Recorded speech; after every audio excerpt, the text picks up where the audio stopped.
Hi, this is Cheryl Gallant, your Conservative Member of Parliament for the wild game-loving riding of Renfrew-Nipissing-Pembroke. As we have discussed on GNN before, the Liberals' new favorite line of attack is to claim anyone who disagrees with them is guilty of spreading misinformation and disinformation. Conveniently for the Liberals, they never actually explain what misinformation or disinformation is. They just assert it and hope that their allies in the paid-off media will repeat the claim unchallenged. The Liberals have used this trick so often, many Canadians are confused about what those terms actually mean. Fortunately, the Liberals have provided several excellent examples. Misinformation is information which may be true, but is provided without the appropriate context in order to mislead people. A great example of misinformation is when Justin Trudeau says no one hunts deer with an AR-15. When he says this, his goal is to trick Canadians into thinking those types of firearms are somehow illegitimate. The important context he leaves out is that it would be unethical to shoot a large animal with that type of firearm. The vast majority of Canadians don't know anything about hunting. Most hunting rifles are more powerful and more accurate at longer ranges than target shooting rifles. When Trudeau claims the firearms he is banning are not used for hunting and are instead assault-style guns, he's deliberately misleading Canadians by exploiting their lack of experience with firearms. Exploiting gaps in people's knowledge in order to exploit them is really bad, but flat-out lying is worse. Disinformation is objectively false information being spread to muddy the public debate. From the moment the Liberals introduced an amendment to Bill C-21, which added thousands of firearms to the prohibited list, they've been clearly lying. The Liberals said they're not banning hunting rifles and shotguns, yet that list of firearms, which the government drew imperatively up, clearly indicates hunting rifles. Now, most Canadians might not know if a Ruger No. 1 is a hunting rifle from the name alone, but what about the Weatherby Mark V Safari or the Webley and Scott Wildfowl gun? These are clearly and obviously hunting rifles. They're on the list of firearms to be prohibited if Bill C-21 passes. This isn't someone's opinion. It's not a difference of interpretation. It's an objective fact. Sadly, the anti-gun lobby organization, pretending to be a newswire service, continues to write stories claiming this is just something the Conservatives are accusing the government of doing. And this is clearly disinformation. It was so clear, even the CBC couldn't deny it. When the Liberals realized even the CBC wasn't willing to back their lies, and even their own bench began to revolt, the Liberals pivoted. They're now saying it wasn't their intention to ban firearms, so they're either liars or they're incompetent, or both. Given the comments by the Minister for Public Safety, I think we can agree they're incompetent liars. It was Mendicino who famously said it was the police who advised the government to invoke the Emergencies Act.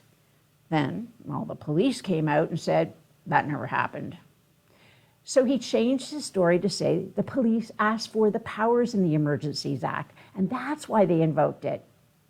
Then the inquiry happened, and we learned it was the governments which asked powers what they'd like to have under the Emergencies Act. Now this same incompetent liar is claiming that passing Bill C-21 will end gun violence. He didn't say reduce gun violence. He said it would end gun violence.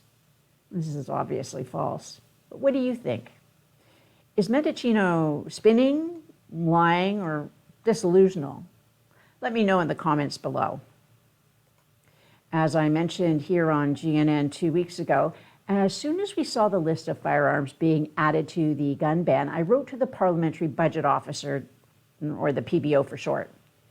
When the Liberals first announced their plan to ban 15 types of rifles and expropriate those rifles from the owners, the PBO conducted a study of how much it would cost. His first estimate is that it would be at least $750 million. Now that the Liberals have added thousands more, Canadians deserve to know what that'll cost. And the first step for the PBO is to write to the minister, asking the department to provide any figures that they have. The minister then has 14 days to provide the information. You can read the whole letter to the minister on my Facebook page now. We should expect to hear back from the PBO shortly after Parliament resumes in the new year. Canadians deserve to know what it's going to cost Canadians to compensate firearms owners for the property this government is confiscating. Many of the firearms on the list are rare collectibles worth tens of thousands of dollars. And that's just the first part. A recent ruling on property rights in the Supreme Court means Canadians could be on the hook to pay compensation to handgun owners as well. With the rifles, the Liberals have already announced that immediate confiscation will be mandatory. With handguns, confiscation will be delayed until a handgun owner dies.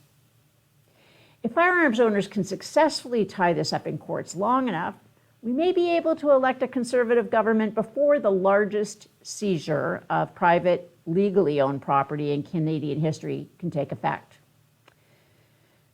Finally, there's something problematic with the Liberal firearms policy and the debate on firearms.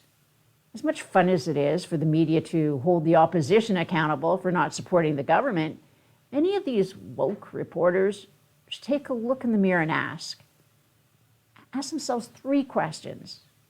First, who is impacted by gun violence? Since September 3rd, 3 teenagers have been shot and murdered in Toronto. Second, whose voices are being privileged in the firearms debate? In news reports on firearms policy, we almost never hear from the families of the children killed by gun violence. And third, who gets the money?